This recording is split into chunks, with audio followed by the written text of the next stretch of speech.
বলেন না, কখনো নয়, পলায়ন করার কোনো সুযোগ নেই। ইলা রাব্বিকা ইয়াউমাইযিনিল মুস্তাকার, সেই দিন তোমার রবের নিকটে গিয়ে দাঁড়াতেই হবে তোমাকে।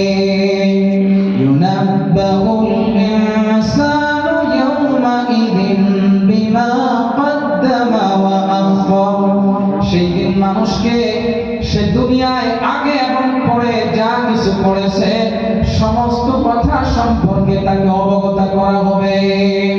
বালিল ইনসানু আলা নাফসিহি বাসীরা, বরঞ্চ মানুষ তো তার নিজের ব্যাপারে নিজেই দৃষ্টি রাখে। আবার আল্লাহ বলতেছেন ওই সময় মানুষ